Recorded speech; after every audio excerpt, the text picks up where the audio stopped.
اعوذ باللہ من الشیطان الرجیم بسم اللہ الرحمن الرحیم۔ تمام تر درود و سلام آقا و مولا احمد مصطفیٰ محمد مصطفیٰ صلی اللہ علیہ وسلم پر، آپ کی آل پر اور آپ کے اصحاب پر۔ اللہم صلی علی سیدنا و مولانا محمد وعلی آل سیدنا و مولانا محمد وبارک وسلم وصلوا علیہ۔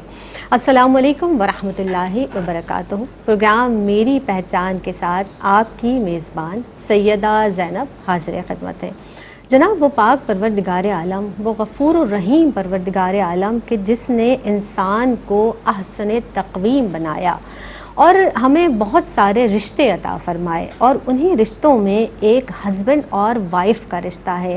یہ رشتہ جناب نکاح کے ذریعے بندھن میں بندھا جاتا ہے، اور یہ بہت ہی خوبصورت اور محبت کرنے والا بابرکت رشتہ کہلاتا ہے۔ نکاح کے ذریعے، نکاح از خود ایک ایسا تعلق ہے جو دو لوگوں کے مابین محبت پیدا کرتا ہے، مودت پیدا کرتا ہے۔ پروردگار عالم نے اس رشتے میں تین چیزیں داخل فرمائیں، ایک ہمدردی، محبت اور سکون، یعنی دونوں فریقین سکون حاصل کرتے ہیں اس رشتے کے ذریعے۔ یہ تمام انبیاء علیہم السلام کی سنت ہے، یعنی نکاح کے حوالے سے۔ اور نبی رحمت صلی اللہ علیہ وسلم نے کیا ارشاد فرمایا؟ مفہوم حدیث کچھ اس طرح سے ہے کہ اللہ کے رسول صلی اللہ علیہ وسلم فرماتے ہیں کہ نکاح میری سنت ہے، اور جس نے اسے ادا کیا، یعنی اس سنت کو ادا کیا، نکاح کیا، اس نے اپنا آدھا دین بچا لیا، اور اپنے آدھے دین کے لیے اللہ سے ڈرتے رہو۔ جناب اللہ رب العزت نے اس رشتے میں بڑی طاقت بھی رکھی ہے۔ آج نکاح کی اہمیت کے حوالے سے بات کریں گے، اس کے فوائد کے تعلق سے بات کریں گے، اور اس اہم موضوع پر، اس اہم عنوان پر ہمارے ساتھ جو شریک گفتگو مہمان شخصیات ہیں، ان کی ایک ظاہر ماشاءاللہ ایک جداگانہ انداز فکر ہے، انداز تکلم ہے۔ ہمارے ساتھ ڈاکٹر امتیاز جاوید خاکوی صاحبہ موجود ہیں، ویلکم کرتے ہیں۔ السلام علیکم ورحمۃ اللہ وبرکاتہ۔ وعلیکم السلام ورحمۃ اللہ وبرکاتہ۔ آپ خیریت سے ہیں؟ آپ الحمدللہ۔ اور میری پہچان میں خوش آمدید کہتے ہیں۔ بہت اور شکریہ۔ جناب ان کے ساتھ اگلی نشست پر جو رونق افروز شخصیت ہیں، ان کا بھی ایک منفرد انداز ہے۔ ہمارے ساتھ موجود ہیں سعدیہ سعید۔ السلام علیکم ورحمۃ اللہ وبرکاتہ۔ وعلیکم السلام ورحمۃ اللہ وبرکاتہ۔ سعدیہ خیریت سے ہیں آپ؟ الحمدللہ۔ خوش آمدید کہتے ہیں میری پہچان بہت میں آپ کو۔ شکریہ۔ آپ جیسا کہ ہم نے اپنے ناظرین کے گوش گزار کیا، نکاح کی اہمیت اور اس کے فوائد پر آج ہم کلام کریں گے۔ نکاح کی اہمیت اور فضیلت قرآن مجید فرقان حمید کی روشنی میں ہماری بہنوں کو بتائیے گا، حدیث مبارکہ کی روشنی میں بھی ارشاد فرمائیے گا۔ بہت شکریہ زینب۔ بسم اللہ الرحمن الرحیم۔ سورہ نساء کی پہلی آیت مبارکہ میں اللہ رب العزت نے ارشاد فرمایا، یا ایھا الناس اتقوا ربکم الذی خلقکم من نفس واحدہ وخلق منھا زوجہا، کہ اے لوگو ڈرتے رہو اپنے اس رب سے جس نے تمہیں ایک جان سے پیدا کیا اور تمہارے لیے زوج کو تخلیق کیا، زوج کو بنایا۔ نکاح کیا ہے؟ ایک ایسا مقدس کانٹریکٹ ہے کہ جس میں ایجاب و قبول کے ذریعے، جس میں گواہوں کی موجودگی میں، جس میں حق مہر رکھتے ہوئے ایک ایسا کانٹریکٹ کیا جاتا ہے کہ جس سے دو فریقین، دو مرد اور عورت جو اجنبی ہوتے ہیں یا رشتہ دار ہوتے ہیں، ایک نئے رشتے میں بنتے ہیں، جس سے نکاح کے ذریعے زوجین کا رشتہ کہا جاتا ہے، میاں بیوی کا رشتہ کہا جاتا ہے۔ آپ دیکھیں کسی بھی معاشرے یا کسی بھی قوم کا سب سے چھوٹا یونٹ وہ گھر اور وہ فیملی ہے، وہ خاندان ہے۔ جی، اگر یہ خاندان مستحکم ہوتا ہے تو پوری قوم کا سٹرکچر سٹرونگ ہوتا ہے۔ اور جو اللہ رب العزت نے قرآن مجید میں اس کے مقاصد بیان کیے، سورہ نساء کی اس آیت مبارکہ سے یہ آگے پڑھتے ہیں تو پتہ چلتا ہے کہ یہ زوجین کا رشتہ کیوں بنا؟ تاکہ نسل انسانی کی بقا رہے، اور ایک سلسلہ جو نظام ہے کائنات میں انسانوں کا، وہ اسی طرح سے نسل آگے بڑھتی ہے، اور اس کے لیے ایک بڑا اچھا مہذب طریقہ عطا کیا کہ جس کے ذریعے، جس میں اللہ اور رسول کو گواہ بنا کر دو فریقین، دو افراد ایک دوسرے کو قبول کرتے ہیں۔ صحیح۔ پھر گھر وہ غشت اول ہے، وہ کھیتی ہے، وہ پروڈکشن ہے کہ جہاں پہ انسان کی تعمیر ہونی ہے، جہاں پہ قوم کے مستقبل کے معماروں کی تعمیر ہونی ہے۔ تو اس لیے اس معاہدے کے ذریعے، اس نکاح کے ذریعے ان میں خیر و برکت عطا کی جاتی ہے، محبت عطا کی جاتی ہے۔ جیسے آپ نے بھی کہا، سورہ روم میں آیا کہ اللہ رب العزت نے نکاح کی غرض و غایت کو بیان کیا تو فرمایا لِتَسْكُنُوا إِلَيْهَا وَجَعَلَ بَيْنَكُمْ مَوَدَّةً وَرَحْمَةً، کہ ایک دوسرے سے تسکین حاصل کریں، سکون کے باعث بنے ایک دوسرے کے لیے، ایک دوسرے میں پیار محبت اور رحمت ہو۔ دیکھیں جب معاشرے کی تیز آندھیاں ہوں، گرمی اور دھوپ اور ہر طرح کے دکھ اور مصائب ہوں، تو زوجین جب دونوں مل کر ان کا سامنا کرتے ہیں تو طاقت کئی گنا بڑھ جاتی ہے، ایک دوسرے کے دکھ سکھ میں ایک دوسرے کا سہارا بن جاتے ہیں۔ پھر جب ہم بات کرتے ہیں کہ قوم کے مستقبل کی تعمیر ہونی ہے، تو یہ مستقبل کی تعمیر کیسے ہونی ہے؟ اس کے لیے اخلاق، کردار، تہذیب، ثقافت اپنے بچوں میں، نئی نسل میں منتقل کرنا ہے۔ ان زوجین نے ان ماں باپ بننا ہے، اور ماں باپ بنتے ہوئے انہوں نے اپنے اسلام کو، اپنی ثقافت کو آگے منتقل کرنا ہے۔ تو اس لیے دونوں میں وہ جو نکاح کے ذریعے وجود میں آتا ہے اور رشتہ، اس میں اللہ نے اتنی برکت عطا کر دی کہ فرمایا اگر تم تنگ دست ہوگے ان یکونوا فقراء یغنیہم اللہ من فضلہ، کہ تم تنگ دست ہیں، اللہ نے اس نکاح کی برکت سے تمہیں غنی کر دیا، تمہیں اس میں وہ مال عطا کر دیا۔ یعنی نکاح کی برکت سے مال میں بھی برکت آ جاتی ہے۔ بے شک بے شک۔ پھر آپ دیکھیں تو اس کے ذریعے نظام تمدن کی حفاظت ہو رہی ہے، نظام معیشت کی حفاظت ہو رہی ہے، نظام اخلاق کی حفاظت ہو رہی ہے، نسب کی حفاظت ہو رہی ہے، دین کی حفاظت ہو رہی ہے، ایمان کی حفاظت ہو رہی ہے۔ اس ایک رشتے کے ذریعے وہ جو یونٹ بنتا ہے، اس یونٹ کو اگر آپ مستحکم کرتے ہیں، اس لیے بہت سختی سے ایک اس کی وہ رد کیا گیا کہ کوئی زوجین میں عداوتیں ڈالے یا ان میں دوری پیدا کرے۔ پھر نبی کریم علیہ الصلوۃ والسلام نے اسے اپنی سنت قرار دیا۔ آپ نے حکم دیا کہ نکاح اعلانیہ کرو اور مسجد جیسے پاکیزہ اور نورانی ماحول میں کرو۔ نبی کریم علیہ الصلوۃ والسلام کا جب ام المومنین حضرت میمونہ رضی اللہ عنہا سے نکاح تھا تو مسجد الحرام میں ہوا، اور آج بھی میں سمجھتی ہوں کہ بہت سارے لوگ شوق رکھتے ہیں کہ مدینہ پاک میں جا کے مسجد نبوی میں اس کے سین میں بیٹھ کے تو نکاح جیسی رسم ادا کی جائے۔ تو گویا ایک حکم دیا کہ یہ بھی ایک عبادت کا عمل ہے، اور اس عبادت کے عمل کو اسی طرح پاکیزہ طریقے سے، اچھے طریقے سے ادا کرو تاکہ اس کی برکات تمہیں مل سکیں۔ پھر انبیاء کی 4 متفقہ سنتیں پائی جاتی ہیں، ان میں مسواک ہے، خوشبو ہے، حیا ہے اور نکاح ہے۔ تو گویا شروع سے یہ چلا آ رہا ہے، حضرت آدم علیہ السلام کا نکاح حضرت حوا سلام اللہ علیہ سے، اسی سے تو کائنات بنی، کائنات میں ساری نسل انسانی جو ہے وہ پھیلی۔ تو یہ شعائر اسلام میں سے ہے، اور اللہ فرماتا ہے وَمَن يُعَظِّمْ شَعَائِرَ اللَّهِ فَإِنَّهَا مِن تَقْوَى الْقُلُوبِ، کہ اللہ کی شعائر اور اسلام کے شعائر کا جو احترام کرتا ہے وہ دلوں کے تقوی میں سے ہے۔ سبحان اللہ۔ تو گویا نکاح کا احترام ہم سب پر لازم ہے، اور اس کے ذریعے جو رشتہ وجود میں آتا ہے اس کو بنانا ہے، سب نے کوشش کرنی ہے کہ ان میں آپس میں کوئی غلط فہمی نہ ڈالی جائے، بدگمانی نہ ڈالی جائے، اور ان میں پیار اور محبت رہے۔ اور اللہ کے رسول سرور دو عالم صلی اللہ علیہ وسلم نے لعنت فرمائی ہے ایسے لوگوں پر کہ جو دونوں فریقین کے درمیان، یعنی شوہر کو بیوی کے خلاف اور بیوی کو شوہر کے خلاف کسی نہ کسی بات پر اکساتے ہیں۔ اس حوالے سے بھی ہمارے پاس حدیث مبارکہ موجود ہے۔ انفرادی اور اجتماعی فوائد کی بات کر لیتے ہیں۔ سعدی آپ ہمارے ساتھ موجود ہیں، نکاح کے انفرادی اور اجتماعی فوائد کے حوالے سے کیا فرمائیں گے؟ بہت شکریہ۔ اعوذ باللہ من الشیطان الرجیم، بسم اللہ الرحمن الرحیم۔ مولایا صلی وسلم دائما ابدا علی حبیبک خیر الخلق کلہم۔ آپا کی جانب سے بہت شاندار گفتگو، اور اگر ہم دیکھیں تو اجتماعی اور انفرادی جو فوائد ہیں اس میں دیکھیے حضرت آدم علیہ السلام کا جو نکاح تھا، یہ نکاح ایک عظیم عبادت، اور پھر نسل انسانی کا وجود اور باقی رہنا، پھر صالحین اور عابدین کی روح کا وجود میں آنا، یہ سارا پروسیس نکاح سے ہے۔ پھر اگر ہم دیکھیں تو شریعت کے مطابق اگر نکاح کیا جائے تو وہ رزق میں بھی وسعت کا باعث بنتا ہے اور ایک خوشحالی کا بھی ضامن ہوتا ہے۔ آقا علیہ الصلوۃ والسلام کی حدیث پاک کے مفہوم کے مطابق کہ نکاح کے ذریعے سے رزق تلاش کرو۔ اور پھر اگر ہم دیکھیں تو حضرت عبدالرؤف علیہ رحمہ نے بیان کیا کہ اگر شادی نیک نیتی سے کی جائے تو نکاح میں برکت بھی ہوتی ہے اور رزق میں بھی کشادگی کا ذریعہ بنتا ہے۔ اب اگر ہم دیکھیں تو انفرادی اور اجتماعی جو فوائد ہیں، اچھا نکاح کے اگر فوائد کو دیکھا جائے تو ہمیں پتہ چلتا ہے، آپا نے بھی ابھی اس کا ذکر کیا کہ نکاح ایک ایسا عمل ہے کہ یہ انبیاء کرام کی سنت ہے کہ انبیاء کرام نے اس عمل کو کیا، جاری رکھا۔ اور پھر آپ دیکھیں کہ نکاح میں برکت ہے، نکاح کرنے سے برکت ملتی ہے، اور اگر تم تنگ دست ہو نکاح کرتے ہو، اللہ رب العزت تمہارے حال پر کرم کرتا ہے، نکاح کرنے کا حکم دیا گیا ہے، کیوں، اور آقا علیہ الصلوۃ والسلام کی سنت بھی ہے، نکاح نصف ایمان ہے کہ آپ کے نصف ایمان کو وہ مکمل کرتا ہے۔ پھر سب سے بڑی بات کہ دیکھیں انفرادی طور پر اگر ہم فوائد کی طرف دیکھیں تو جب نکاح ہوتا ہے تو ایک وہ جو فرد اکیلا تھا اس کو اپنا ایک ساتھی مل گیا، ایک ساتھ رہنے والا، اس کے دکھ سکھ کا ساتھی، اس کے خیر خواہ، اس کا ساتھ دینے والا، اس کی خدمت کرنے والا، اس کا خیال رکھنے والا، وہ ایک ساتھی اس کو مل گیا۔ اور پھر قرآن پاک میں اللہ رب العزت نے فرمایا کہ میاں بیوی ایک دوسرے کا لباس ہے۔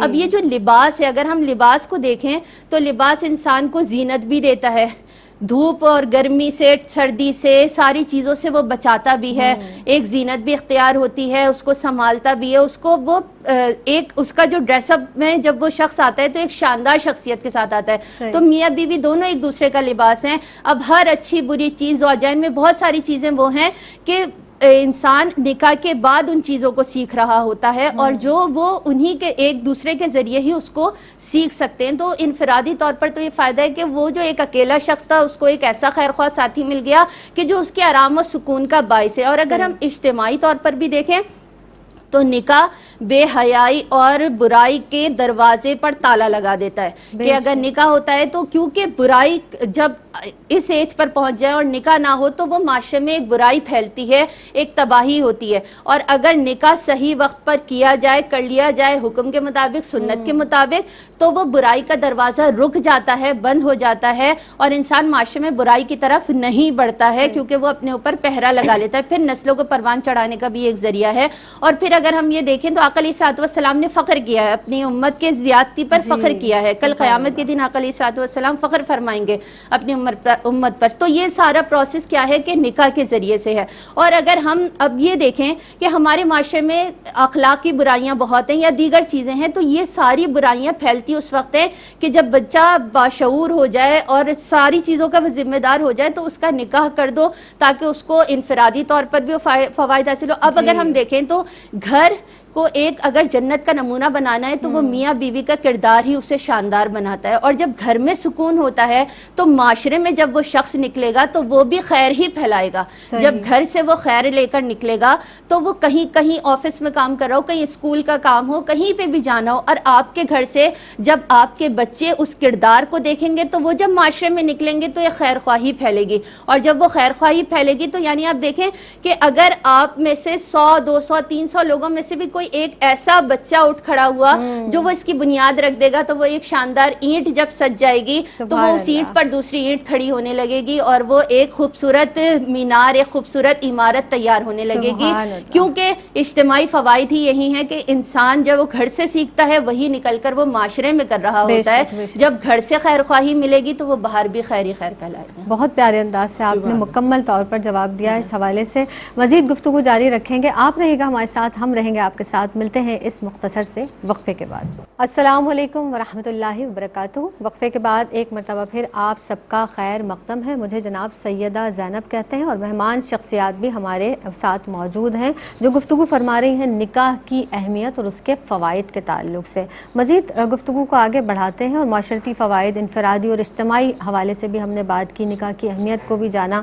ڈاکٹر صاحبہ یہ ارشاد فرما دیجئے، اب دین اسلام نے تو نکاح کا ایک سادہ سا طریقہ ہمیں بتا دیا، یعنی ایک انتہائی سادہ سا عمل ہے اور ایک فریضہ ہے جسے ہم ادا کر سکتے ہیں، لیکن فی زمانہ ہم نے یہ دیکھا کہ بہت زیادہ اخراجات بھی کیے جا رہے ہیں، غیر ضروری رسومات میں بھی ہم مبتلا ہو گئے، یعنی غیر ضروری چیزوں کی وجہ سے اسے ہم نے خود مشکل بنا دیا ہے۔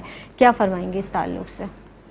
شکریہ زینب۔ بسم اللہ الرحمن الرحیم۔ نبی کریم علیہ الصلوۃ والسلام کا فرمان مبارک ہے کہ سب سے زیادہ بابرکت نکاح وہ ہے جس میں تکلف کم سے کم ہو۔ جی آپ دیکھیں زینب کہ ہمارے لیے رہنمائی حیات مبارکہ سے ملتی ہے آقا علیہ الصلوۃ والسلام کی۔ آپ صلی اللہ علیہ وآلہ وسلم کے جتنے بھی نکاح ہوئے انہیں اگر مد نظر رکھا جائے تو ان کی نکاح کی، جیسے میں نے شروع میں بھی کہا کہ اسے انتہائی سادہ عمل ہے کہ جس کے لیے مسجد جیسے پاکیزہ اور نورانی ماحول کو پسند کیا گیا کہ وہاں جائیں اور وہاں جا کے ایک پاکیزہ ماحول میں اس سنت کو ادا کریں جسے آپ صلی اللہ علیہ وآلہ وسلم نے کہہ دیا کہ النکاح سنتی، کہ نکاح میری سنت ہے، اسے ادا بھی کرنا ہے۔ پھر آپ دیکھیں تو جہاں جوانوں کے اور بچیوں کے نکاح کا حکم ہے وہاں غلاموں کے اور یتیموں کے نکاح کا بھی حکم دیا کہ ان کے بھی نکاح کا انتظامات کرو، تمہاری ذمہ داری بنتی ہے ایک معاشرے میں ایک ذمہ دار شہری ہوتے ہوئے۔ تو پھر یہ کیسے ممکن تھا کہ اس میں سادگی جیسے عنصر کو بلا دیا جائے؟ مگر آج ہم جس نہج پر دوڑ رہے ہیں، جس میں ہم نے اخراجات کا اتنا پھیلاؤ کر دیا ہے کہ وہ کام جو سادہ طریقے سے ہو سکتا ہے، دیکھیں سادگی کی ڈیفینیشن کیا ہے کہ جس میں آپ کم سے کم خرچ میں بہترین سے بہترین طریقے سے اپنا کام کر سکیں، بے شک صحیح، آپ کی ضرورت جو ہے وہ پوری ہو جائے۔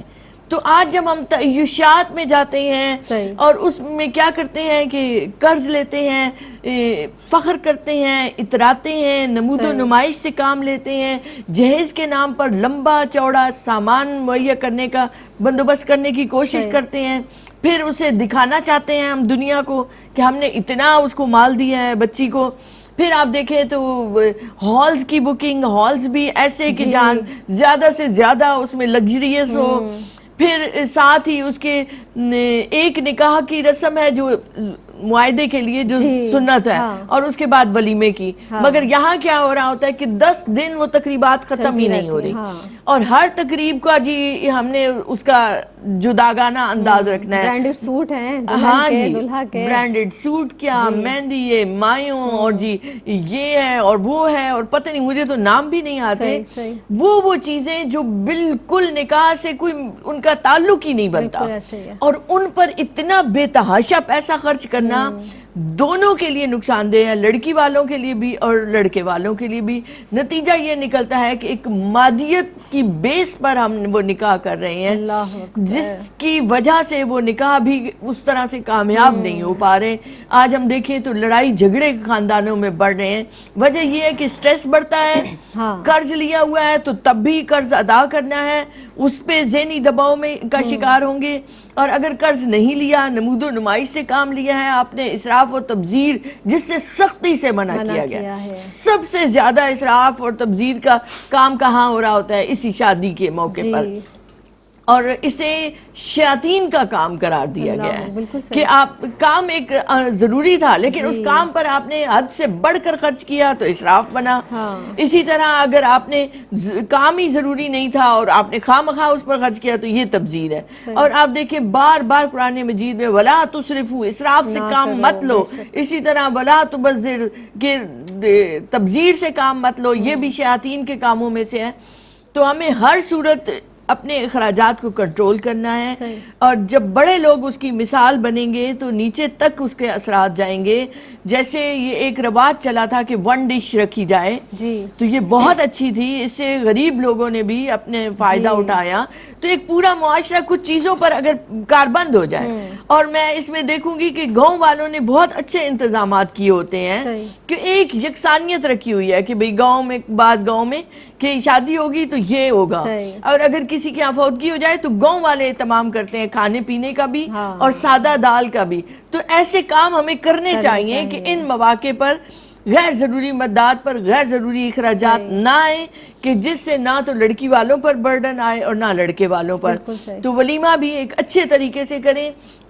ایک آپ یہ دیکھیں کہ سوشل گیدرنگ ہوتی ہے جس میں آپ کے تعلقات بڑھتے ہیں، آپ کا ایک تعلق بنتا ہے، اور یہ تو اسلام کا حسن ہے کہ ولیمے جیسی دعوت رکھی ہے، کہ عیدین پر دعوت رکھی ہے، ولیمے پہ رکھی ہے، بچے کی پیدائش پر عقیقہ رکھا ہے کہ بلائیں رشتہ داروں کو، کھانا کھلائیں، لیکن کھانا ایک مناسب حد تک ہونا چاہیے، اس سے اپنی ناک اونچی کرنے کا وہ نہ بنائیں، ذریعہ بنائیں، اور نہ ہی یہ کہیں کہ اگر یہ اتنی ڈشیں نہ ہوئی تو ناک کٹ جائے گی۔ یہ سوچ غلط ہے، اس سوچ کی نفی کرنی ہے، سادہ طریقے سے، اچھے طریقے سے مثال بنائیں۔ اور آپا میں نے دیکھا در حقیقت جو خواتین، جو بچیاں ہیں خاص طور پر، وہ بیٹھی ہوئی ہیں رشتوں کے حوالے سے اسی وجہ سے کہ ان کے پاس دینے کے لیے جہیز نہیں ہے، یا بڑی بڑی تقریبات کرنے کے لیے ان کے والدین کے پاس پیسے نہیں ہیں، اور اس وجہ سے ان کی عمریں بھی نکل جاتی ہیں۔ تو غیر ضروری دباؤ جو ہم نے اپنے ذہنوں پر از خود ڈالا ہوا ہے، اس سے نکلنے کی ضرورت ہے۔ ابھی دوران گفتگو 1 ڈش کی بات ہوئی تو مجھے ایک دم خیال آیا کہ ہم نے یہ بھی دیکھا اپنے ارد گرد سوسائٹی میں کہ صرف کولڈ ڈرنک پہ بھی شادیاں ہوئی ہیں یا نکاح ہوا ہے۔ تو ایک وقت ایسا بھی تھا۔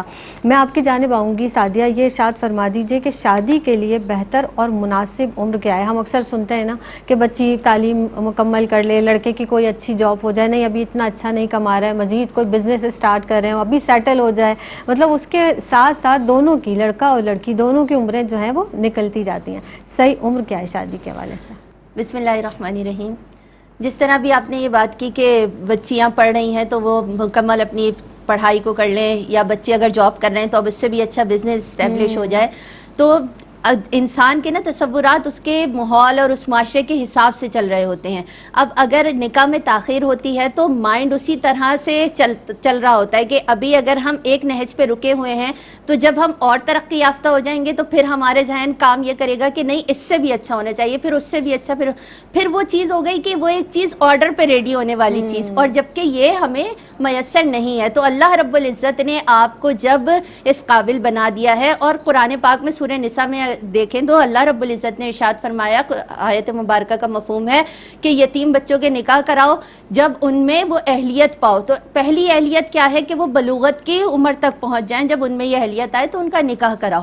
دوسرا اہم پوائنٹ یہ ہے کہ جب آپ کو شہری ہونے کا ایک سرٹیفکیٹ دیتا ہے یہ شہر، یہ ملک آپ کو ایک سرٹیفکیٹ دے رہا ہوتا ہے جسے آپ NIC کہتے ہیں، وہ جو آپ کی ایک آئیڈینٹی ہوتی ہے. جب وہ شہری سطح پر بھی پتہ چل گیا کہ ہاں یہ بچہ بلوغت کی عمر کو پہنچ گیا ہے، کہ اس کو وہ سرٹیفکیٹ مل گیا، تو اب ان کے نکاح کراؤ. اور پھر بہت تاخیر ہو تو پہلے تو ماں باپ کو 18 سال 17 سال میں ہی ان کی فکر شروع کر دینی چاہیے کہ وہ برائی سے بچ جائیں. اور پھر 22 سال بہت حد ہے کہ ان کی 22 سال میں آپ شادیاں کرا دیں. کہ جس طرح میں نے آغاز میں بھی بات کی تھی کہ برائی اور بے حیائی سے بچتا ہے وہ شخص، اپنے اوپر وہ تالا لگا لیتا ہے، اور اسے بچنا چاہیے. اور بچنے کا سب سے بہترین ذریعہ ہے کہ جب بچے اس عمر کو پہنچے تو ان کا نکاح ہو جانا چاہیے. اب ایک یہ تصور کہ ہماری بچی پڑھ رہی ہے، وہ جب تک PhD نہیں کر لے گی تو ہم اس کی شادی نہیں کریں گے. اور دوسرا ہمارا بچہ پڑھ رہا ہے تو وہ جب تک فلاں اسٹیج تک نہیں پہنچ جائے گا تو وہ شادی کے لائق نہیں ہے. ہمیں نکاح کرنا ہے. آپا نے بہت خوبصورت بات کی کہ نکاح سادگی سے کرنا چاہیے نا، اور سادگی کے نکاح میں برکت ہے. تو جب ہماری شریعت مطالعہ، ہمارا دین اسلام اس بات کو سمجھاتا ہے، بتاتا ہے کہ تم سادگی کے عمل کو اختیار کرو، اس میں تمہیں برکت حاصل ہوگی. نکاح از خود مشکل نہیں ہے، یہاں معاشرے والوں نے مشکل بنایا، یہاں کی سوسائٹی نے اس کو اتنا ٹف بنا دیا کہ اب ہم یہ سوچتے ہیں کہ آج نہیں کل نہیں پرسوں، یا ہمارے مطابق نہیں ہے. اب وہ آپ کو شادی کرنے کے لیے اس کا دین و ایمان دیکھنا ہے، آپ نے اس کی ساری چیزیں دیکھنے کے بعد، ہمارے یہاں شکل و صورت اور بینک بیلنس کو پہلے دیکھا جاتا ہے، بعد میں اس کے دین کی طرف آتے ہیں. جبکہ تقاضا تو یہی ہے کہ آپ پہلے اس کی ساری چیزیں، جب آپ مسلمان ہیں ساری چیزیں، اور جب وہ شخص شریعت مطالعہ پر عمل کرنے والا ہے، یہ ساری اس میں وہ چیزیں موجود ہیں، تو اللہ رب العزت کا وعدہ ہے وہ رزق عطا کرے گا. نیک نیتی، میں نے آغاز میں بھی یہ بات کی تھی کہ جس شادی میں نیک نیتی شامل ہو اس میں آپ کے رزق میں بھی برکت ہوگی، نکاح میں بھی برکت ہوگی. اور اللہ رب العزت کی رضا کے لیے اس قدم کو اٹھائیں اور کریں، اور اس چیز کو آسان بنائیں تاکہ جتنی مشکلات، جتنی برائیاں پھیل رہی ہیں، اخلاقی برائیوں اور پستیوں میں ہم گرے جا رہے ہیں. اور وجہ یہی ہے کہ بے حیائی اور برائیاں پھیلی ہوئی ہیں کہ ہم وقت پر وہ کام نہیں کرتے جس کا ہم سے تقاضا کیا گیا ہے. آج بھی اللہ رب العزت توفیق دے کہ ان چیزوں کو واپس لے کر آنا چاہیے اور ہمیں آسانی سے ہر عمل کو کرنا چاہیے. اللہ اکبر. یعنی دین اسلام نے اس عمل کو، اس خوبصورت رشتے کو اور نکاح کے بندھن کو اتنا آسان بنایا تھا جس کی وجہ سے ہم نے خود از خود اسے مشکل بنا دیا ہے. ایک وقفے پر جانا ہے، حاضر ہوتے ہیں. السلام علیکم ورحمۃ اللہ وبرکاتہ. آپ دیکھ رہے ہیں پروگرام میری پہچان، اور میری پہچان میں ایک مرتبہ پھر آپ سب کا خیر مقدم ہے. جناب، آج ہم بات کر رہے ہیں نکاح کی اہمیت کے تعلق سے، اس کے فوائد کے حوالے سے، کتنے کیا اجتماعی فوائد حاصل ہوتے ہیں، معاشرہ بے راہ روی سے بچتا ہے. اور اب کی گفتگو میں اب تک ہم نے یہی جانا کہ نکاح جتنا سادگی سے کیا جائے اتنا زیادہ بہتر ہے، اور دین اسلام بھی ہمیں اسی بات کا درس دیتا ہے. والدین کے بالوں میں چاندی اتر جاتی ہے وقت سے پہلے جب ان کے گھر 1 2 یا 3 بیٹیاں بیٹھی ہوں اور ان کے چہروں کو وہ دیکھ دیکھ کر پریشان ہو جاتے ہیں کہ انہیں کیسے رخصت کرنا ہے. یعنی جب ہم یہ بات سوچ سوچ کے ہلکان ہوئے جاتے ہیں کہ ان کے لیے ہمیں جہیز جمع کرنا ہے، ان کے لیے ہمیں شادی کی تقریبات اور کتنی تقریبات ہمیں منعقد کرنی ہے، فلانا کیا کہے گا، رشتہ دار کیا کہیں گے، اگر ایسا نہ کیا تو زمانہ کیا کہے گا، اسی سوچ و بچار میں والدین بوڑھے ہو جاتے ہیں. اور صرف والدین ہی نہیں، گھر میں بیٹھی ہوئی بیٹیاں بھی بوڑھی ہو جاتی ہیں. تو نکاح کو آسان کیجیے. مزید گفتگو کو آگے بڑھاتے ہیں. آپ یہ ارشاد فرما دیجئے کہ وہ کون سے عوامل ہیں جو بچوں کی شادی کی راہ میں جو ہے رکاوٹ ہوتے ہیں. ہم بار بار اس بات بھی کر رہے ہیں، فرمائیے گا. شکریہ زینب. دیکھیں، اگر ہم ان فیکٹرز پر نگاہ ڈالیں کہ جو آج نکاح میں رکاوٹ کا باعث بن رہے ہیں، تو ان میں سب سے پہلے یہ آتا ہے کہ ہم نکاح کو وہ اہمیت نہیں دے رہے جو دینی چاہیے، اس کو ہم نے اس کے فطری مقام سے ہٹا دیا ہے۔ آج ہم یہ تو کہتے ہیں غذا کی ضرورت ہے، لباس کی ضرورت ہے، ہم اپنے تعیشات کو اہمیت دیتے ہیں کہ ہمارے پاس لگژری گاڑی ہو، ہمارے پاس گھر ہو، اتنا بینک بیلنس ہو، تب ہم سمجھتے ہیں کہ ایک کامیاب زندگی ہے۔ تو اس کامیاب زندگی میں ہم نکاح کو وہ جگہ نہیں دے رہے جو دینی چاہیے، تو ہم بچوں کو ایک کامیاب خوشگوار مستحکم زندگی سے محروم کر رہے ہیں، چونکہ ہمارا پورا معاشرہ مادہ پرست ہو چکا ہے اور اس میں ہر ایک کے لیے اپنی تعیشات بہت اہم ہے۔ اب لڑکے ہیں تو وہ یہ کہیں گے کہ ہمارا بزنس سیٹل ہو، ہم اس مقام پر پہنچے تو تب شادیاں کریں، یا لڑکی والے ہیں تو ایک دونوں طرف کے، دوسری میں نمبر پہ رکھوں گی کہ لڑکے والوں کے وہ سوچ اور مطالبات اور توقعات، اور دوسری طرف آپ دیکھیں تو لڑکی والوں کی بھی وہ سوچ اور وہ توقعات جو لڑکے سے ہوتی ہیں، تو ان دونوں کی سوچوں میں کہیں نہ کہیں وہی خود غرضی اور مادہ پرستی پائی جاتی ہے۔ حضور اکرم صلی اللہ علیہ وسلم کا تو فرمان مبارک یہ تھا کہ اگر کوئی نکاح کا پیغام دے اور دین اور اخلاق تمہارے لیے پسندیدہ ہوں تو نکاح کرو، ورنہ اس سے فتنہ و فساد پھیلے گا معاشرے میں۔ مگر یہاں ہمارے ہاں یہ دیکھا جاتا ہے کہ اگر لڑکے والے شادی کر رہے ہیں تو وہ دیکھیں گے لڑکی جہیز میں کیا لائے گی، جہیز کی لمبی چوڑی فہرست دے دی جاتی ہے جو انتہائی گھٹیا پن ہے، اور پھر دیکھا جاتا ہے کہ مال متاع کتنا ہے، کتنا ملے گا۔ اگر مطالبے کی فہرست نہیں دی گئی تو نگاہیں ضرور ہے، سوچ ضرور ہے، اس حد تک کیسا ہے، والد کا اسٹیٹس کیسا ہے، بالکل ایک طرف مال پر نگاہ ہے اور دوسری طرف چاہیں گے کہ حسین و جمیل ہو، حسن و جمال میں یکتا ہو۔ اب یہ کوئی نہیں دیکھے گا کہ اس کی سیرت کیسی ہے، اس کا کردار کیسا ہے، اس کے اندر خوشبو کیسی ہے جو لڑکیوں میں ہونی چاہیے، ایک کردار کی، ایک اعلیٰ ظرفی کی، ایک تربیت کا جو ہونا چاہیے، اس طرف نگاہ ہی نہیں جاتی۔ تو ایک لڑکے والوں کا یہ سوچ ہے، اسی طرح لڑکی والے ہیں تو وہ یہ کہیں گے کہ فیملی چھوٹی ہو۔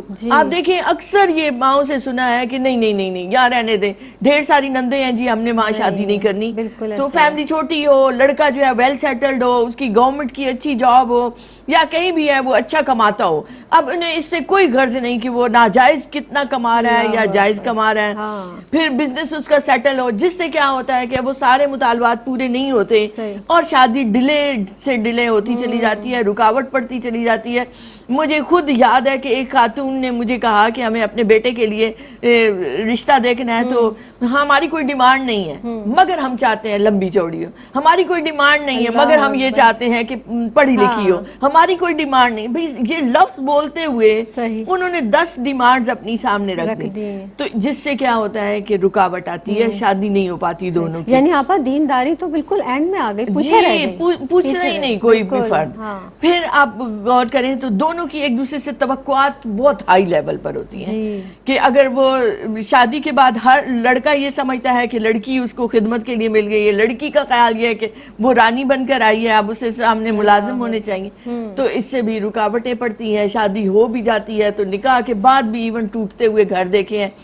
پھر اس کے بعد آپ دیکھیں تو لسانی تعصبات جو ہمارے اندر پائے جاتے ہیں، لسانی کہیں، جغرافیائی کہیں، آپ نسلی کہیں، آپ فرقوں میں کہیں، جیسے بھی آپ دیکھیں تو ہم سب اپنی ذات، برادری، اپنے خاندان، اور اس میں ہم یہ بھی نہیں دیکھنے کو تیار کہ وہ جوڑ نہیں بن رہا تو کہیں باہر شادی کر دیں۔ ایون اب تو میڈیکلی بھی کہا جاتا ہے کہ بار بار آپ اپنی فیملی میں کریں گے تو بیماریاں بھی بڑھ رہی ہیں، لیکن اس کے باوجود جو ہے وہ اس سے باہر نکلنے کو تیار نہیں۔ عمر شادی کی نکل جاتی ہے تو لیکن شادی نہیں کی جاتی کہ برادری میں کوئی رشتہ نہیں ہے، تو خدا کے لیے اس سے باہر نکلیں۔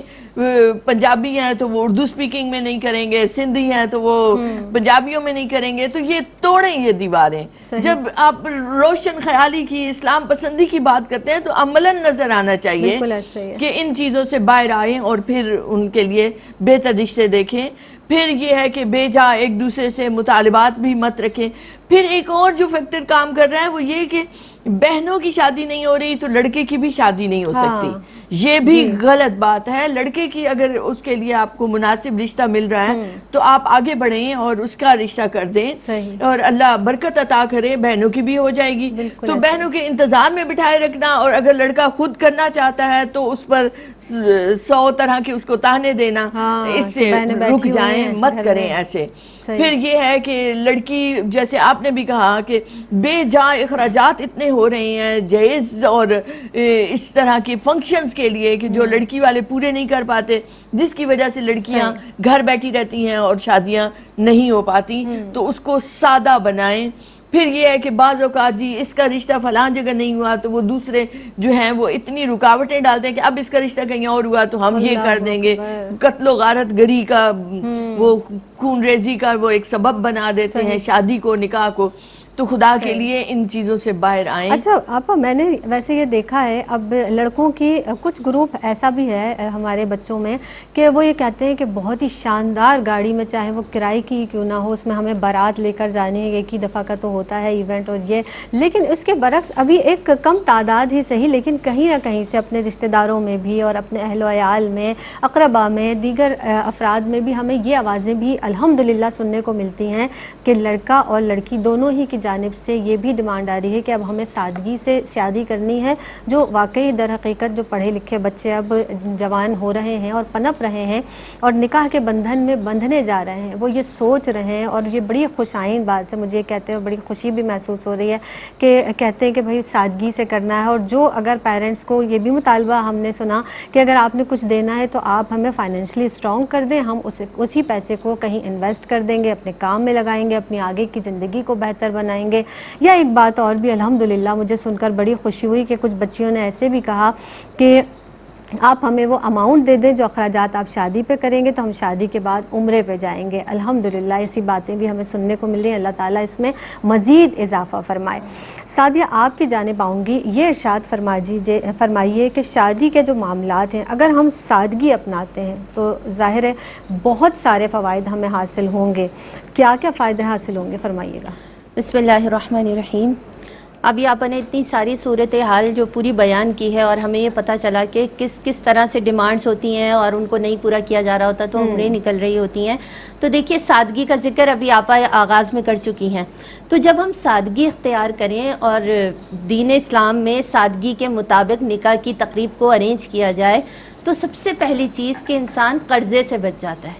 کیونکہ ہم نے دیکھا ہے کہ اکثریت مقروض ہوئی بھی ہوتی ہے ان تقریبات کو ارینج کرنے کے لیے کہ ہمیں لوگوں کے سٹینڈرڈ کے مطابق ان چیزوں کو ارینج کرنا ہے. ہم اپنے ذہنی سطح کو چینج نہیں کرتے ہیں کہ جو ہم ہیں ہمیں وہی رہنا ہے. وہ کہتے ہیں نا کہ جتنی چادر ہو اتنی ہی پاؤں پھیلاؤ نا چادر لے کے, لیکن ہم اس چیز سے باہر نکل جاتے ہیں کہ چلو پھر لوٹا دیں گے ہم. اگر خدا نہ خواستہ آگے کوئی ایسے حالات آ گئے آپ نہیں دے سکے, قرضہ تو ایک ایسی چیز ہے نا جو آپ نے قرض ہی لی ہوئی ہے اور وہ قرضہ آپ کو ادا ہی کرنا ہے. تو انسان جب سادگی سے سارے عمال کرے گا تو وہ مقروض ہونے سے بچ جائے گا کہ میرا جو اسٹینڈرڈ ہے میں اسی کے مطابق بس یہی کر سکتا ہوں. اور اس میں کوئی برائی نہیں ہے بلکہ وہ معاشرے میں بھی برائی پھیلنے سے بچا رہا ہے. کیونکہ جو شخص قرض دار ہوگا کل کو جس سے اس نے قرض دیا وہ اس کے گھر پر آ کے کھڑا ہو, اس سے لڑائی کرے, دیگر معاملات پہ لوگوں کو پتہ چلے کہ اس نے قرضہ لے کے سارے کام کیے تھے اپنی واہواہی کے لیے.